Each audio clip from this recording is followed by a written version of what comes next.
हैं, अच्छी कंपनियां पकौड़ियों के दाम मिलती है, तब क्या होता है ना, मर्सिडीज आपको अम्बासडर के दाम में मिलती है। अब मैं आपको पैसा बनाना, बहुत सारी लक्ष्मी बनाने का एक पुड़िया दे देता हूं, जिंदगी भर आप याद रखिएगा।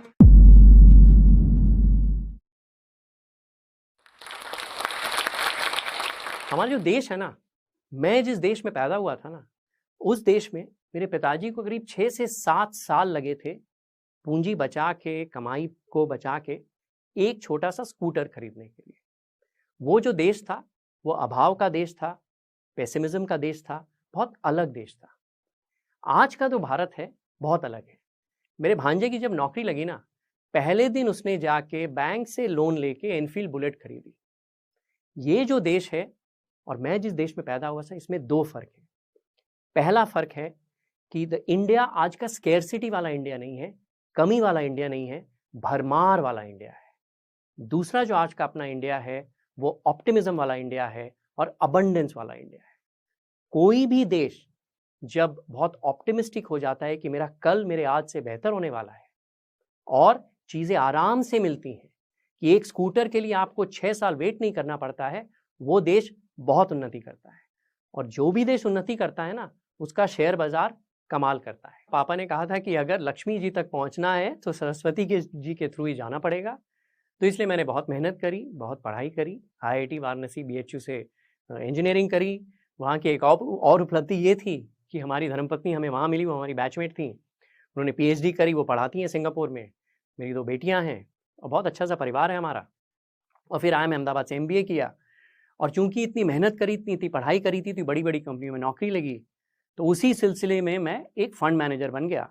और ये बड़ी बड़ी कंपनियां जो इंडिया में इन्वेस्ट करती हैं, निवेश करती हैं, उन्होंने धीरे धीरे हम पे विश्वास करके, हमारी मेहनत पे विश्वास करके हमें फंड मैनेजमेंट के लिए बहुत सारे पैसे मैनेज करने के लिए।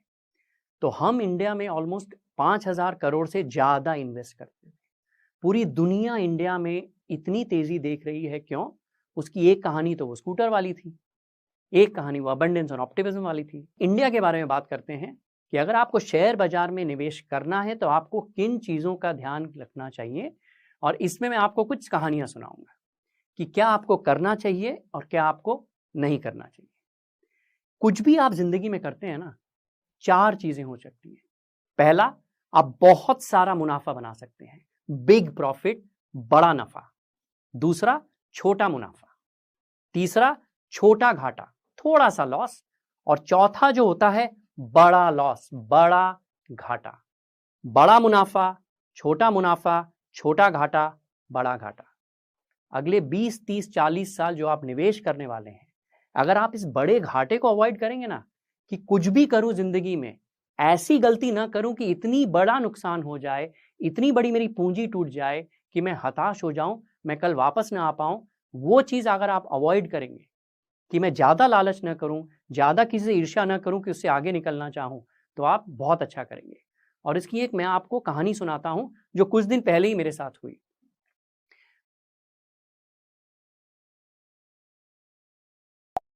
उससे मैं लंच कर रहा था तो उसने कहा, यार मेरा एक फ्रेंड आया हुआ इंदौर से, वो तुझसे मिलना चाहता है। मैंने मिलते हैं। तो हमने कॉफ़ी पे मुलाकात करी। तो ये जो मेरे दोस्त का मित्र है, ये करीब पैकेजिंग का छोटा सा एक कारोबार चलाता है, और धीरे धीरे करके इसने 25 लाख रुपए की पूंजी तैयार कर ली। पैकेजिंग का धंधा अच्छा चल रहा है, लेकिन आ गया लालच। शेयर बाजार का इसको कुछ भी ज्ञान नहीं था, तो इसने 25 लाख रुपए कुछ शेयर्स में इन्वेस्ट कर दिए किसी की टिप सुन के। और 25 लाख रुपए में से आप विश्वास नहीं करेंगे, 15 लाख रुपए सिर्फ एक शेयर में डाले, बाकी 10 लाख कुछ कुछ शेयर में डाल दिए। ये जो शेयर था, एक चोर कंपनी का शेयर था, और शेयर काफी गिर गया। इसको डर लगा, इसने घर में किसी को बताया नहीं। रिकवर करने के लिए इसने किसी से उधार लेके और पैसे शेयर बाजार में लगा दिए। अब ये असमंजस में है कि अजय, शेयर तो गिर गया है, क्या करूं, और खरीदूं, बेचूं, समझ नहीं आ रहा है। तो मैंने जो आपको एग्जाम्पल दिया ना कि बड़ा घाटा जिंदगी में नहीं करना चाहिए। बड़े घाटे 2 तरह के होते हैं, सिर्फ पैसे के नहीं होते हैं, दिमाग के भी होते हैं। इस बंदे के साथ क्या हुआ है आप समझ रहे हैं? पैसे का लॉस हुआ वो अलग है, लेकिन ये इमोशनली इतना डिमोरलाइज हो गया है इतना हताश हो गया है कि इसमें कल लड़ने की ताकत ही नहीं रही है, तो इसका जो ओन असली कारोबार है वो भी सफर कर रहा है। तो आप कुछ भी करें इन्वेस्टिंग लाइफ में, कभी भी लोन लेके शेयर न खरीदें। पहली सीख आपको ये दे देता हूं। और शेयर बाजार क्या है ना, जहां भी ईर्ष्या है और लालच है वहां लोग पहुंच जाते हैं। तो लालच करना अच्छी चीज है, बुरी बात नहीं है। पैसे बनाना, लक्ष्मी जी के पास जाना बहुत जरूरी है, लेकिन अगर सरस्वती जी का ध्यान नहीं देंगे, विच इज विजडम, सीख नहीं लेंगे, तो बड़ा घाटा हो सकता है, जो मेरे मित्र के साथ हुआ। तो पहला, कभी भी लोन लेके शेयर न खरीदें। और दूसरा, टिप और ऐसे लोगों से दूर रहें। और ये जो चोर कंपनियां होती है ना, इनसे आसानी से आप पकड़ सकते हैं। और आपको चोर कंपनियों की कहानी सुनाता हूं। एक कृष्ण बिहारी नूर जी थे, कमाल की वो शायरियां लिखते थे। उनकी एक कविता है, उसकी सिर्फ 2 पंक्तियां आपको सुनाता हूं। वो कहते हैं कि सच कभी घटे या बढ़े तो सच न रहे, सच कभी घटे या बढ़े तो सच न रहे, झूठ की कोई इंतहा ही नहीं। अब इसका आप मतलब समझिए। तो एक कंपनी से हम मिले थे, वो इन्फोसिस जैसी कंपनी थी। इन्फोसिस तो कमाल की कंपनी है। ये बात है 2004-05 की। तो इन्फोसिस से हम मिले। इन्फोसिस के उस समय करीब 1 लाख एम्प्लॉय थे और इन्फोसिस का 1000 करोड़ का कंप्यूटर का खर्चा था। ये छोटी सी नई कंपनी आई थी, इसके सिर्फ 700 कर्मचारी थे और इसका कंप्यूटर का खर्चा 300 करोड़ रुपए था। इन्फोसिस पर एम्प्लॉय, पर कर्मचारी सिर्फ 1 लाख रुपए कंप्यूटर्स में खर्च करती थी। ये छोटी सी कंपनी पर एम्प्लॉय 30 लाख रुपए खर्च करती थी कंप्यूटर में। आप समझ सकते हैं, 30 से 40 लाख। बड़ी कंपनी, अच्छी कंपनी खर्च कर रही है 1 लाख, ये खर्च कर रही है 3 से 40 लाख। यानी कि कुछ तो दाल में काला है। वो कहते हैं ना अंग्रेजी में, walks like a duck, talks like a duck, is a duck. बतख की तरह चलता है, बतख की तरह बोलता है, बतख है, हंस नहीं है। तो यही कंपनी थी जो बढ़ा चढ़ा के बोल रही थी, चोर निकली। जिसने भी निवेश किया, जल्दी में पैसा बनाने की कोशिश की, 0 बट्टा सन्नाटा मिला। तो चोरों से दूर रहिए। फिर क्या होता है ना कि हर बार, हर 5-7 साल में मंदी आती है। 2008 में फाइनेंशियल क्राइसिस में मंदी आई थी, कोविड में मंदी आई थी।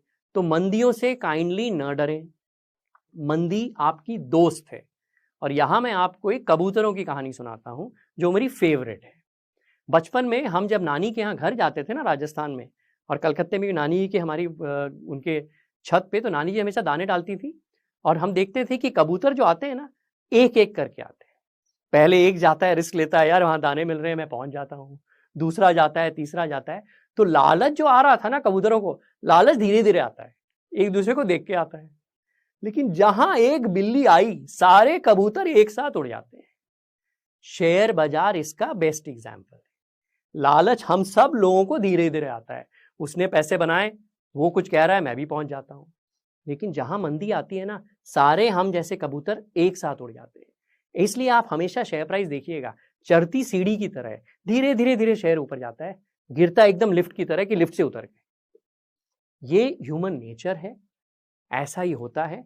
तो जब भी मंदी आए, जब सारे कबूतर एक साथ उड़ जाए ना, तब आपको लालच करना चाहिए, क्योंकि छत खाली हो गई है, बहुत सारे दाने पड़े हैं।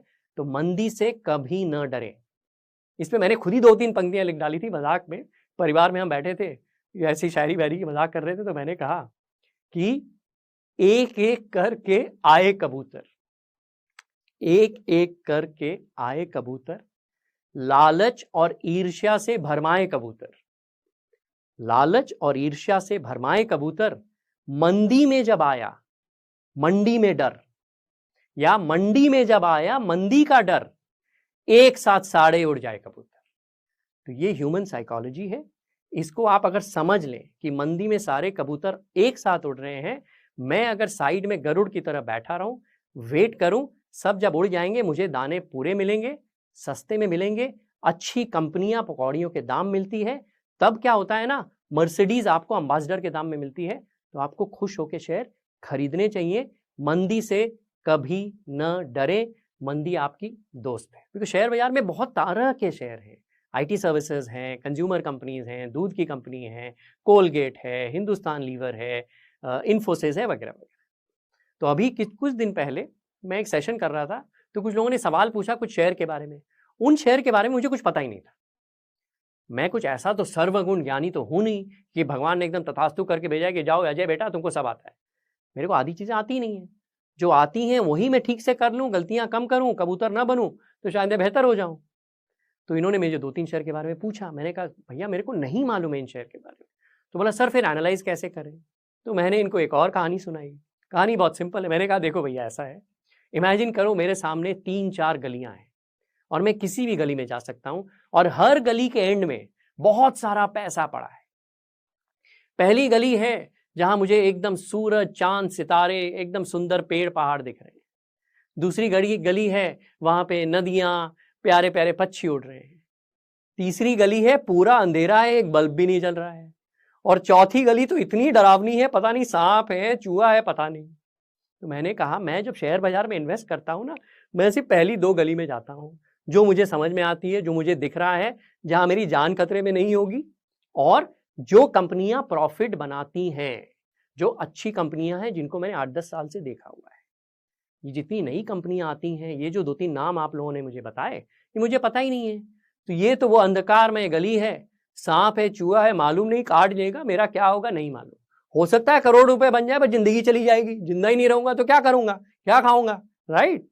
तो जब प्रॉफिट आएगा यानी कि बत्ती जल गई, मुनाफा जब कंपनी बना रही है, मेरे को समझ में आ गया तो मैं उस गली में जाऊंगा। जब तक बत्ती नहीं जली है मैं उस गली से दूर रहूंगा। तो जो भी शेयर आपको समझ में नहीं आता है उसकी टिप तो लीजिए ही मत और समझ लीजिए कि वो सांप वाली गली है, सांप बिच्छू काट लेंगे, ऐसी गलियों से आप दूर रहें। तो चलिए आपको एक और चोरों की कहानी सुनाता हूं जिनसे आपको दूर रहना चाहिए। ये हमारे साथ हुआ था ना, इंडिया में नहीं, ये हुआ था थाईलैंड में। एक कंपनी थी जो नायका जैसे ब्यूटी प्रोडक्ट्स बेचती थी और पूरे थाईलैंड में उसके स्टोर्स थे। क्या आप भी उन लोगों में से हैं जो सुबह उठते हैं तो इस ख्याल के साथ उठते हैं प्राइस बहुत अच्छा था, रिटर्न ऑन कैपिटल बहुत अच्छा था, हर चीज जो आपको लगता है ना कि ये सर्वगुण संपन्न कंपनी है, 36 गुण मिल रहे हैं, वैसी कंपनी। मुझे एक ही चीज खटकी थी उस कंपनी में कि इंडिया में आप देखना जितनी अच्छी कंपनियां होती है ना, जो ओनर होते हैं ना कभी शेयर नहीं बेचते, स्पेशली ब्रांड कंपनीज के जिसके रोजमर्रा की हमें चीजें मिलती है, कभी भी शेयर नहीं बेचते। ये जो शेयर था थाईलैंड में 2 बात से करीब 100 गया था। 2 से 100 का जो सफर था ना, इसमें जो ओनर था कंपनी का हर 5% ऊपर अपना माल बेच रहा था। 2 बात में उसके पास करीब 70% था कंपनी का, ऊपर जाते जाते सिर्फ 21% रह गया। ऑलमोस्ट आधा 50% ऑफ कंपनी उसने बेच दिया। ये चीज ही मुझे थोड़ी खटकी थी और हमने पूरी एनुअल रिपोर्ट एनालिसिस करी, हमने कंपनी के मैनेजमेंट से बात किया, सारे नंबर मिल रहे थे। तो मैं बोला यार कुछ अटक रहा है, कुछ दाल में काला है, समझ नहीं आ रहा था।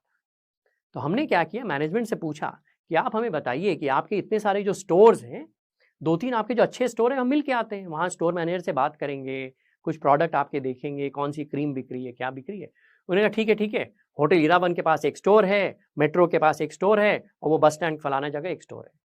हमने एक तरकीब लगाई, मैं और मेरा एक साथ वाले कॉलीग थे। मैंने कहा कि यार स्टोर रात को 8 बजे बंद होता है। हम वहाँ 3 दिन थे, बुधवार, गुरुवार और शुक्रवार। बुधवार हम रात को 7:55 में स्टोर पहुंच गए। हमने एक क्रीम खरीदी, वो पीओएस मशीन होती है ना, उसने रिसीट दी, रिसीट में एक नंबर था। मुझे समझ में आ गया कि मैं जो सोच रहा हूं वो यहां चल जाएगा।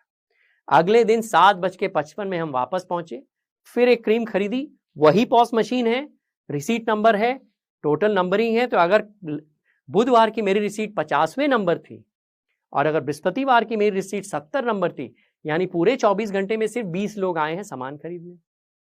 तो हमने ये 3 स्टोर में 3 दिन तक किया। इससे हमारी एक एनालिसिस आ गई कि उन्होंने बताया था कि पर रिसीट इतना माल बिकता है, इतनी क्रीम बिकती है एंड सो ऑन।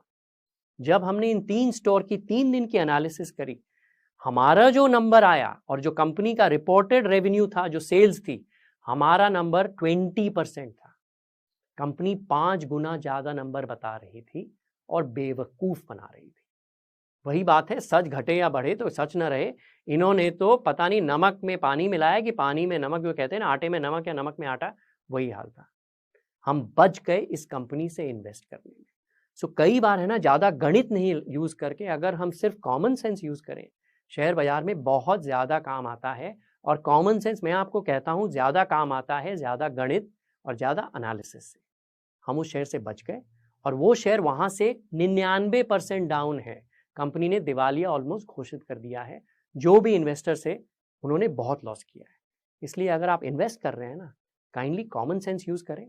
जो चीज़ समझ में नहीं आए सीधा समझे कि सांप वाली गली है, वहाँ से हम दूर रहेंगे, काट वाट लेगा। अब आपको मैं एक कमाल की एक कहानी सुनाता हूँ कि मैंने पहली बार राकेश झुनझुनवाला जी से मैं कैसे मिला। ये बात है करीब 2003 की, एग्जैक्टली आज से 20 साल पहले। मैं तब राकेश जी को जानता नहीं था। तब मैं CLSA, एक बहुत अच्छी हमारी रिसर्च फर्म है इंडिया की, वहाँ काम करता था और मैं फार्मा एनालिस्ट था। मेरा B.Pharm बैकग्राउंड है, मैंने MBA किया था, तो मुझे फार्मा के बारे में पता था, तो मैं इक्विटी रिसर्च करता था। तो मैं रैनबैक्सी, सन फार्मा, डॉक्टर रेड्डीज, इन सारी कंपनी के एनालिसिस करता था। तो मैंने उस ज़माने में एक रिपोर्ट लिखी थी जिसका नाम था अटैक ऑफ द क्लोन्स। वो इंडिया की जेनरिक इंडस्ट्री पे थी कि इंडिया के हमारी दवाइयाँ कितनी अच्छी है, हम अमेरिका का मार्केट जाके जीतेंगे वगैरह वगैरह। रिपोर्ट बाकी मैंने बहुत मेहनत करी थी, बहुत अच्छी रिपोर्ट लिखी। तो मैं रैनबैक्सी की एनालिस्ट मीट में हाई टी में था। तो हम चाय की लाइन में खड़े हैं, पीछे से मेरे कंधे पे एक हाथ आया, किसी ने मुझे, मैंने पीछे मुड़ के देखा तो एक लंबे चौड़े से इंसान चश्मा पहन के थे। उन्होंने कहा कि हाय, तो वो मुझे कहते हैं कि अजय, तुम्हारी रिपोर्ट पढ़ी? क्या तुम रैनबैक्सी पे लिख रहे हो? रैनबैक्सी तो बुड्ढी हो गई है, ल्यूपिन पे लिखो, ल्यूपिन बहुत जवान है। तो मुझे अचंभा हुआ, मैं इस इंसान को जानता नहीं हूँ, आउट ऑफ द ब्लू आके मुझसे कह रहे हैं। फिर उन्होंने अपने आप को इंट्रोड्यूस किया कि मेरा नाम राकेश झुनझुनवाला। तो ये पहली बार मेरी मुलाकात राकेश जी से इस तरह हुई थी कि वो रैनबैक्सी के एनालिस्ट मीट पे मेरी रिपोर्ट पढ़ के उन्होंने मुझसे ये मजाक किया। एक हफ्ते के बाद राकेश जी का हमारी ऑफिस में एक वॉइस मेल आया था कि अजय, तुम्हारी रिपोर्ट पढ़ी, डॉक्टर DB गुप्ता लुपिन से तुम्हें फ़ोन करेंगे। उसके बाद कुछ 2-3 दिन बाद डॉक्टर DB गुप्ता का लुपिन के चेयरमैन थे, अभी तो वो 2017 में गुजर गए हैं। उनसे बहुत अच्छी रिलेशनशिप बनी थी, लुपिन से बहुत सारे किस्से बने थे। कभी और आपको वो किस्से मैं सुनाऊंगा, लेकिन राकेश जी से पहला इंसिडेंट वही था कि रैनबैक्सी तो बुड्ढी हो गई है, लुपिन पे लिखो, लुपिन जवान है। तो बस लास्ट एक और फ्रॉड की आपको स्टोरी बता देता हूँ ताकि आप सावधान रहें। ये कंपनी थी साउथ में, एक IT सर्विसेज की कंपनी। उस जमाने में IT में 100% टैक्स ब्रेक होता था। जब 100% टैक्स ब्रेक होता है ना, आप कुछ भी प्रॉफिट दिखाइए, आपको टैक्स देना ही नहीं है। तो इस कंपनी ने क्या किया कि लंदन में इसने एक सब्सिडरी बना ली, वहाँ ये ऑर्डर लेती थी, 200 करोड़ की वहाँ टर्नओवर दिखाती थी। इंडिया में 200 करोड़ टर्नओवर पे 100 करोड़ रुपया प्रॉफिट दिखाती थी। इसको 40 मल्टीपल मिलता था, 4000 करोड़ का इसका मार्केट कैप हो गया। हर साल थोड़ा सा प्रॉफिट बढ़े, हाई मल्टीपल मरे, मार्केट कैप बढ़ता रहे। और क्या ये मैनेजमेंट करता था, थोड़े थोड़े शेयर बेचते रहता था। हम लोग इनसे मिलने इस सिटी में गए जहाँ भी ये थे। तो हमने पूछा कि इनके कॉन्फ्रेंस रूम में बैठे थे, बातें चल रही थी। तो इन्होंने कहा कि यार, हम क्या कर रहे हैं ना, हमने एक और बड़ी ऑफिस ले ली है जहाँ 11,000 लोगों को हम बैठा सकते हैं। हमने पूछा क्यों? क्योंकि यहाँ ना ये जो बिल्डिंग है छोटी पड़ रही है हमारे लिए। क्यों? कि यार अभी तो हमारे 2,000 लोग हैं, यहाँ से हम 4,000 लोगों को बैठा सकते हैं। तो मैंने कहा कि अभी तो आपके 4,000 लोगों की ऑलरेडी बिल्डिंग है और 2,000 लोग ही आपके एम्प्लॉई हैं। आपके 11,000 लोगों में तो 6-7 साल बचे हैं, क्यों आप कर रहे हैं? बोलते नहीं, हम बहुत जल्दी एक्सपैंड करने वाले हैं, हम बहुत बड़े होने वाले हैं वगैरह वगैरह। तो मैंने पूछा, अच्छा आपकी जो 11,000 ये लोगों वाली बिल्डिंग है उसमें आप क्या कर रहे हैं? बोलते हैं कि वहाँ हम करीब 51 करोड़ रुपये स्पेंड करने हैं इंटीरियर करने के लिए। मैंने अच्छा, तब तो इतना आप खर्चा कर रहे हैं तो बिल्डिंग आपने खरीद रखी होगी। उन्होंने कहा नहीं, बिल्डिंग तो हमने भाड़े में ली है। मैंने कहा, एक भाड़े की बिल्डिंग में आप अपनी कंपनी का 51 करोड़ रुपया खर्च कर रहे हैं, जहां आपको लगता है आप 11,000 लोगों को बैठा पाएंगे। अभी आपके 2,000 लोग ही हैं और आपकी अभी की बिल्डिंग में ऑलरेडी 4,000 की कैपेसिटी है। बोलते हैं हाँ। अब आपको यहां समझ में आ रहा है ना, कुछ तो गड़बड़ है। तो हम वो मीटिंग से बाहर आ गए। फिर चूंकि हम कनेक्टेड हैं, शेयर बाजार में लोगों को जानते हैं, उस शहर में लोगों को जानते हैं, हमने सिर्फ एक काम किया, हमने पता किया कि ये जो 11,000 लोगों वाली बिल्डिंग है उसका ओनर कौन है। आप गेस कर सकते हैं कौन उसका ओनर था? इस कंपनी का ओनर। वो अपनी बिल्डिंग को इस कंपनी को भाड़े में दे रहा था जबरदस्ती। कंपनी के पैसे से उसका इंटीरियर करा रहा था, जिस कंपनी को उस बिल्डिंग की जरूरत ही नहीं है। बहुत सिंपल एनालिसिस थी। बतख की तरह चलता है, बतख की तरह बोलता है, तो बतख ही निकला, हंस नहीं था। ये कंपनी भी जैसे ही टैक्स ब्रेक खत्म हुआ IT सर्विसेज का, ये शेयर भी 90% गिरा, 0 बट्टा सन्नाटा। अब मैं आपको पैसा बनाना, बहुत पैसा बनाना, बहुत सारी लक्ष्मी बनाने का एक पुड़िया दे देता हूं, जिंदगी भर आप याद रखिएगा, BBB। पहला है पैसे बनाना, जो मैंने अपने एक मित्र की आपको बताई थी, जो इंदौर से आया था मुझसे मिलने, जिसने एक अच्छा खासा व्यापार चलाता था, जिसने पैसे बना लिए थे। दूसरा होता है पैसे को बचाना। क्या आप भी जॉब या बिजनेस के साथ साथ स्टॉक मार्केट बचाना 2 ढंग से होता है, गलतियां नहीं करना और खर्चे कम करना, दिखावा नहीं करना, वो अलग जजमेंट वाली बात है, उस पर मैं अभी नहीं जाऊंगा। तीसरा तब होता है पैसे को बढ़ाना, वो होता है निवेश करना, शेयर बाजार में, बॉन्ड्स में, गोल्ड में, वो रियल एस्टेट में, जो भी है। तो ये 3 चीजें हैं, बनाना, बचाना, बढ़ाना, ये तीनों जरूरी है। सिर्फ आप बनाने की होड़ में रहेंगे, उसको बचाएंगे नहीं, इन्वेस्ट नहीं करेंगे, तो भी आप गलती कर रहे हैं। लेकिन आपने अगर बना लिया और आप बहुत लालच कर रहे हैं और लोगों से ईर्ष्या करके ज्यादा रिस्क ले रहे हैं कि मैं जल्दी बहुत पैसे बना लूं, तो भी दिवालिया होता है। तब क्या होता है ना, लक्ष्मी जी तो चली जाती है, सरस्वती जी रह जाती हैं, हमको पूरा ज्ञान देके चली जाती हैं कि भैया लक्ष्मी जी इतनी चपल है ना, अगर आप गलती करेंगे, चाहे वो इन्वेस्टिंग में है, चाहे व्यापार में है, चाहे किसी भी चीज में है, बहुत बड़ा वाला घाटा होता है, लार्ज लॉस होता है, जो अपने को अवॉइड करना है। सो 3 B's को आप याद रखिए, BBB, पैसे बनाना, पैसे बचाना, पैसे बढ़ाना। और सीधी सी बात है, मैं था एक सिंपल जेनरिक आम लड़का, शायद मैं आज थोड़ा गुड हो गया हूँ, और मुझे लग रहा है कि हमारा देश भी, जिस समय मैं पैदा हुआ था, जो मैंने पापा की आपको कहानी बताई, उस समय स्कूटर लेने में समय लग जाता। तो इंडिया तब एक सामान्य देश था, आज हमारा देश गुड हो गया है, ग्रेट नहीं हुआ है। हमारा देश गुड से ग्रेट जा रहा है। मैं हमेशा मजाक में कहता हूँ G to G, good to great जा रहा है। और ये गुड टू ग्रेट जर्नी में ना, मैं यहाँ क्यों आया हूँ मालूम है? जब मुझे जोश टॉक्स के बारे में पता चला, मैंने बोला ये लोग कमाल कर रहे हैं, the way they are inspiring the nation, जिस तरह के स्पीकर्स ये लेके आ रहे हैं, ये जो प्लेटफॉर्म दे रहे हैं, वाकई कमाल है। तो गुड टू ग्रेट जब देश जा रहा है, हम और आपको भी गुड टू ग्रेट बनना है। हम और आप गुड टू ग्रेट कैसे बनेंगे? ग्रेट लोगों की कहानियां सुन के कि वो ग्रेट कैसे बने, वो खुद गुड टू ग्रेट कैसे बने, उन्होंने क्या गलतियां करी थी, उनकी क्या अच्छाइयां थी। तो ये जो प्लेटफॉर्म है, genuinely it's such an inspirational platform. तो one, I have a lot of gratitude towards Josh Talks. कमाल का लोग कमाल की बात करते हैं, कमाल का प्लेटफॉर्म है, and I am really happy to be here. और मैं बहुत कृतज्ञ हूँ जोश टॉक्स के लिए कि उन्होंने मुझे ऑल द वे सिंगापुर से दिल्ली इन्वाइट किया, मुझे मौका दिया आप लोगों से बात करने के लिए। एंड आई रियली होप कि आपको ये अच्छा लगा होगा, एंड थैंक यू टू जोश टॉक्स फॉर हैविंग मी। क्योंकि आपने ये टॉक